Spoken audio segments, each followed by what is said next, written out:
ভদ্র ছেলে আসলে আমরা চিনব কেমন করে? একজন যুবক, একজন পুরুষ, একজন ছেলে আসলে কি সে ডিসেন্ট কিনা, আসলে সে ভদ্র কিনা, এটা আমরা জানবো কেমন করে? আজকে আমরা কোরআন থেকে, হাদিস থেকে, ইসলাম থেকে এবং সামাজিকভাবে জাস্টিফাই করা ট্রাই করব যে ভদ্র ছেলের গুণ কি আছে এবং আপনি আদৌ ভদ্র কিনা, আমি আদৌ ভদ্র কিনা। আসলে আমাদের সকলের ভদ্র মানুষ হওয়ার দরকার আছে না নাই? ইসলাম শিখিয়েছে হাউ টু বি ডিসেন্ট, ভদ্রতা বজায় রাখবেন কেমন করে, ডিসেন্ট ম্যানার, ভদ্রতার যেই গুণগুলো, এই সবগুলো গুণ ইসলামে আছে না নাই? এটা আপনাকে জানতে হবে, এটা আপনাকে মানতে হবে, এটা আপনাকে বুঝতে হবে।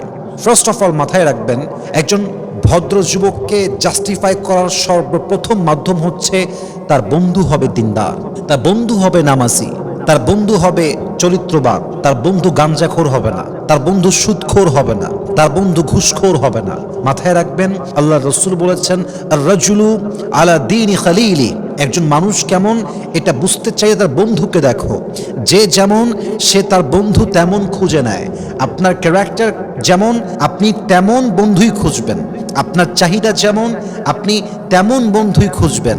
আপনার চিন্তা একরকম, বন্ধুর চিন্তা আর এক রকম, আপনার চলাফেরা একরকম, বন্ধুর চলাফেরা একদম তার উল্টা। আপনাদের বনিবনা হবে না, আপনাদের মিলবে না, একসঙ্গে থাকা যাবে না। অতএব যার বন্ধু যেমন জেনারেলি সে তেমনই হয়, এটাই হচ্ছে ন্যাচার। এজন্য ভদ্র ছেলের বন্ধু হয় ভদ্র, ভদ্র ছেলের বন্ধু হয় দিনদার, ভদ্র ছেলের বন্ধু হয় চরিত্রবান। এজন্য আমরা চেষ্টা করব কোনো নেশাখোর, গাঁজাখোর, চরিত্রহীন, যার আদর্শের ঠিক নেই, যে দিনদার নয়, তার সঙ্গে আমার কোনো বন্ধুত্ব নেই। তবে হ্যাঁ, কাউকে মোটিভেট করার জন্য, কাউকে ইন্সপায়ার করার জন্য, ভালো পথে ফিরায় নিয়ে আসার জন্য আপনি অবলম্বন করতে পারেন কৌশল, নীতি, স্ট্র্যাটেজি। বাট আপনার চরিত্র যেমন আপনার বন্ধু তেমন হতে হবে, ঠিক কিনা বলেন? এক নাম্বার ওয়ান মাথায় রাখবেন, একজন ভদ্র ছেলে অলওয়েজ খাম, রেসপেক্টফুল এবং ডাউনফুল অন আর্থ। সে দেখবেন খুব বেশি চেঁচামেচি করে না, সে খুব চঞ্চল টাইপের নয়, বদমেজাজি টাইপের নয়। দেখবেন যারা খুব বদমেজাজি, ভাষা ঠিক নাই, কাউকে সম্মান করে কথা বলতে পারে না, এরা যে শুধুমাত্র অসম্মানী তা নয়, এদেরকে দেখলেই মানুষ বলে দেখ একটা অভদ্র আসতেছে, বেয়াদব আসতেছে। অতএব ভদ্র মানুষের গুণ হচ্ছে সে কথা বললে রেসপেক্ট দিয়ে কথা বলে, সে সহজেই রেগে যায় না, সে বদমেজাজি নয়, তার ব্যবহারটা খারাপ নয়, বরং তার ব্যবহার মার্জিত, কথা মার্জিত। And he respects everyone from his heart, সে মানুষকে মন দিয়ে সম্মান করে কথা বলে।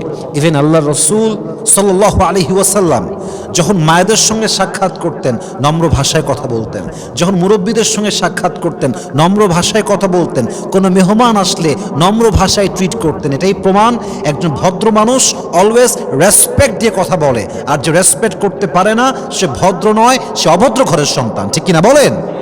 ভদ্রতা এটা বড় দামি একটা গুণ। ভদ্র মানুষ অলওয়েজ রেসপেক্ট দিয়ে কথা বলে। 3 নাম্বার মাথায় রাখবেন, একজন ভদ্র যুবক যে হবে সে নারীর প্রতি সম্মান প্রদর্শন করবে, সে নারীর প্রতি রেসপেক্টফুল হবে। একজন ভদ্র যুবক কখনো নারীকে গালি দিয়ে কথা বলতে পারে না, একজন ভদ্র যুবক কখনো একজন নারীকে বাজে ভাষায় গালিগালাজ করতে পারে না। একজন ভদ্র যুবক কখনো পাবলিক প্লেসে, মেসেঞ্জারে, হোয়াটসঅ্যাপে, ফেসবুকে, সোশ্যাল প্ল্যাটফর্মে কোনো নারীকে নিয়ে কুরুচিপূর্ণ বক্তব্য বা মন্তব্য করতে পারে। এটা একজন ভদ্র যুবকের গুণ, যে সে নারীর প্রতি সম্মানী হবে। এবং আমি অবাক হয়ে যাই, নারীর প্রতি সম্মানের কথা বললে কিছু পুরুষ ট্রল করে, মজা নেয়, ঠাট্টা করে, ক্রিটিসাইজ করে। কতটা অধম, কতটা পতন হলে যে পুরুষের জন্ম একজন নারীর পেট থেকে, যে পুরুষের অস্তিত্ব এসেছে একজন নারীর পেট থেকে, সেই পুরুষ নারীর সম্মান নিয়ে কথা বললে ক্রিটিসাইজ করে। আমি বলি এটা কখনো ভদ্র পুরুষ নয়, এটা অভদ্র পুরুষের কাজ, ঠিক কিনা বলেন যুবক ভাইরা? একজন ভদ্র পুরুষ নারীর প্রতি সম্মান প্রদর্শন করতে পারে, তাকে রেসপেক্ট দিয়ে কথা বলতে পারে। একজন ভদ্র পুরুষ তার ওয়াইফকে ওয়াইফের মতো ট্রিট করতে পারে, একজন ভদ্র পুরুষ তার মাকে মায়ের মতো ট্রিট করতে পারে, একজন ভদ্র পুরুষ তার খালাকে খালার মতো ট্রিট করতে পারে।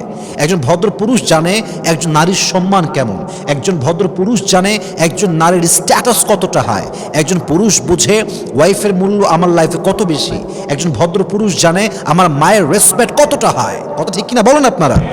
ভদ্র পুরুষ নারীর প্রতি সম্মান প্রদর্শন করতে পারে। আল্লাহ রসুল সাল্লাল্লাহু আলাইহি ওয়াসাল্লাম নিজের মেয়েকে সম্মান দিয়েছেন। কেমন ভাবে? আমি ছোট্ট একটা এক্সাম্পল দিচ্ছি হাদিস থেকে। দেখেন, ডিসেন্ট ম্যানার কাকে বলে, ভদ্রতা কাকে বলে, সামাজিকতা কাকে বলে, নারীর প্রতি রেসপেক্ট শো করা কাকে বলে, সম্মান প্রদর্শন করা কাকে বলে। ফাতেমা রাদিয়াল্লাহু তাআলা আনহা ঘরে আসলে যখনই বাহির থেকে সালাম দিতেন, আমরা কি করি? হ্যাঁ চলে আসো, মেয়ে চলে আসছে, মোবাইল ফোন টিপছে, হ্যাঁ মা আসছো, বসো, যাও বসো, খেয়ে নাও। আমাদের ভিতরে কেমন যেন একটা কিউরিসিটি নেই, কেমন যেন একটা রেসপেক্ট ভাইবটা নেই। অথচ আল্লাহর রসুল যখন বুঝতে পারতেন ফাতেমা এসেছে, দৌড় দিয়ে যেতেন, গেট খুলতেন, গেট খুলে ফাতেমাকে ঘরে নিয়ে আসতেন, নিজের হাতে ধরে, হাত দিয়ে ধরে ঘরে নিয়ে আসতেন। নবীজি আগে বসতেন না, আগে ফাতেমাকে বসাতেন, ফাতেমাকে বসিয়ে নবীজি ডান পাশে বসতেন এবং বসে বসে কুশল বিনিময় করতেন। সুবহানাল্লাহ পড়বেন না আপনার সবাই? ডিসেন্ট ম্যানার কাকে বলে, ভদ্রতা কাকে বলে? একজন নারীকে সম্মান করা এটা পুরুষের ব্যক্তিত্বের বাহিরের কাজ নয়, এটা পুরুষের ব্যক্তিত্বের কাজ। ব্যক্তিত্ব সম্পন্ন পুরুষই পারে একজন নারীকে তার ডিজার্ভ রেসপেক্ট দিতে, ঠিক কিনা বলেন? এটা বড় একটা গুণ যে ভদ্র মানুষ নারীকে সম্মান দিয়ে কথা বলতে পারে, নারীর সম্মানকে রেইজ করে কথা বলতে পারে। আল্লাহ আমাদেরকে ভদ্র হওয়ার তৌফিক দান করুক, সবাই আমিন। ভদ্র মানুষের 4 নাম্বার গুণটা হচ্ছে সে সবার সঙ্গে মেশে না, তার বন্ধু সংখ্যা কম হয়। একটা হচ্ছে দিনদার, ওটা তো আগেই বলে দিয়েছি। ভদ্র মানুষের মেশার মানুষ খুব কম হয়। দেখবেন ভদ্র মানুষের সঙ্গে সবার খাতির নেই। খুব খেয়াল করবেন যারা টাউট বাটপার, গোল আলু, সব জায়গায় সম্পর্ক আছে ওদের, ওরা সব জায়গায় ভালো। আপনি যদি সবার কাছে প্রিয় হন, সামথিং ইজ রং। একটা মানুষ কখনো সবার কাছে প্রিয় হতে পারে না, কারো না কারো কাছে সব প্রিয় হবে। আর একটা মানুষ সবার কাছেই প্রিয়, সবাই তারে পজিটিভলি কথা বলে, এই লোকটা ভালো, এই লোকটা ভালো, বুঝবেন দাল মে কুছ কালা তো জরুর হ্যায়। কারণ যারা গোল আলু, তারা এখানে গিয়ে এক কথা, ওই কথা গিয়ে আরেক জায়গায় আরেক কথা, সব জায়গায় গোল আলু হয়ে মেশে, তাই তারা সবার কাছে প্রিয় হয়। কিন্তু ভদ্র মানুষ খুব খুব চুজি হয়, তার বন্ধু খুব সীমিত হয়, তার মেশার মানুষ খুব সীমিত হয়, তার সম্পর্ক খুব সীমিত হয়। কারণ ভদ্র মানুষ সবার সঙ্গে আলগা ট্রিট করতে পারে না, সবার সঙ্গে তাদের মন মতো হয়ে গোল আলু হয়ে চলতে পারে, ওই সময়টাই তার কাছে নাই, ওই সময়টাই সে পায় না, ঠিক কিনা বলেন? হি হ্যাজ ফিউ ফ্রেন্ডস, সামান্য কয়েকজন মানুষ থাকে যাদের সঙ্গে ভদ্র মানুষ চলাফেরা করে। 5 নাম্বার মাথায় রাখবেন, ভদ্র পুরুষ যে হয়, ভদ্র যুবক যে হয়, তার সবচাইতে বড় গুণ হচ্ছে সে নবীর সুন্নাহকে মেনে চলে। পোশাকের ক্ষেত্রে নবীর সুন্নাহ, চুলের ক্ষেত্রে নবীজির সুন্নাহ, দাড়ির ক্ষেত্রে নবীজির সুন্নাহ, নামাজের ক্ষেত্রে নবীজির সুন্নাহ, মসজিদে যাওয়ার ক্ষেত্রে নবীজির সুন্নাহ। প্রত্যেকটা সেক্টরে হি try his best to follow the Sunnah of last Messenger Muhammad সাল্লাল্লাহু আলাইহি ওয়াসাল্লাম। একজন যুবক যে দাড়ি কেটেছে, এখান থেকে একটা দাগ, এখান থেকে একটা দাগ, এই হচ্ছে পোলাইট স্টাইল। বলেন তো, যার দাড়ির কাটিংটা এরকম, কেউ তাকে ভদ্র বলবে? আরেকটা এক্সাম্পল দেখেন তো, যে যুবকের চুলের কাটিংটা হচ্ছে এই পাশেও নাই, বাম পাশেও নাই, পেছনেও হালকা, মাঝখান দিয়ে সজারুর মতো খাড়া খাড়া, তাই কেউ ভদ্র বলবে?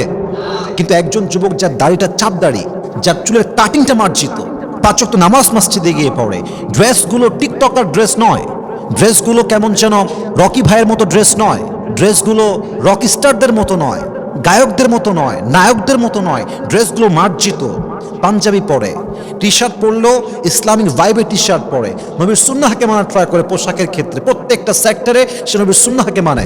আপনার দৃষ্টি থেকে আপনি বলবেন, আপনার পার্সোনাল পয়েন্ট অফ ভিউ থেকে বলবেন, আপনার পার্সপেক্টিভ থেকে বলেন তো, এই যুবকটা কি অভদ্র না ভদ্র?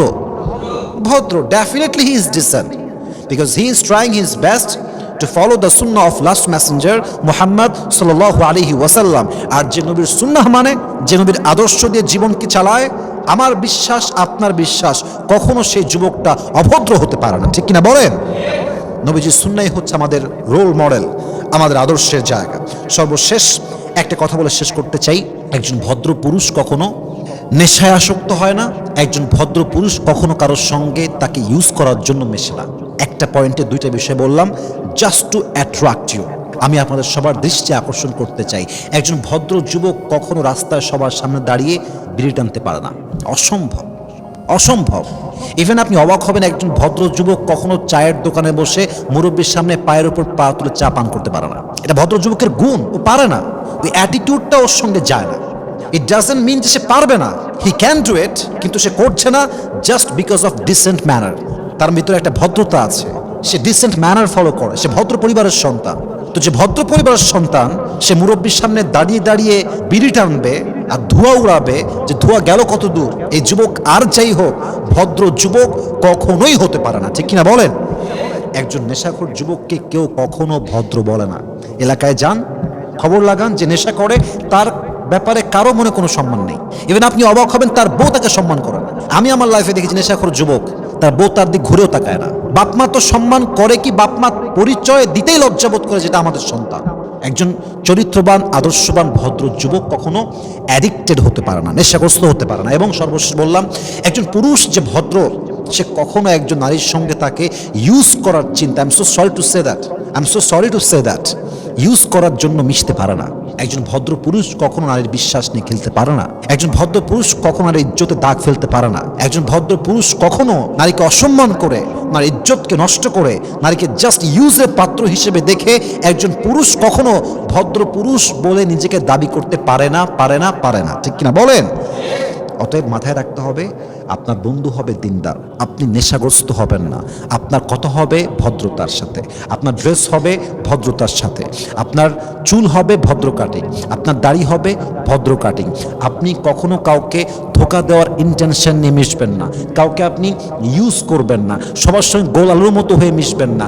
বাইক যখন চালাবেন ধীর গতিতে বাইক চালাবেন, ন্যাংটার মতো বাইক চালায়। এই যে একবার এদিকে এদিকে ত্রিং বিড়িং করে ঘুরে বেড়ায়, ইভেন এরা মরে এরাই আগে মরে। এরা বাপের উপর প্রেশার ক্রিয়েট করে, প্রেশারাইজ করে বাইক কিনে এবং সেই বাইক নিয়ে বন্ধু নিয়ে টহল দিয়ে বেড়ায়, টাউটগিরি করে বেড়ায়। দেখবেন হঠাৎ করে একদিন রাস্তার মধ্যে একদম পাবলিক প্লেসে স্পট ডেথ, জায়গায় শেষ। এরকম অভদ্র হবেন না। আল্লাহ আমাদের সবাইকে নবীর সুন্নাহ অনুযায়ী ভদ্র হওয়ার তৌফিক দান করুন, সবাই আমিন। আল্লাহ প্রত্যেকটা যুবককে ভদ্র হওয়ার তৌফিক দান করুন, সবাই আমিন।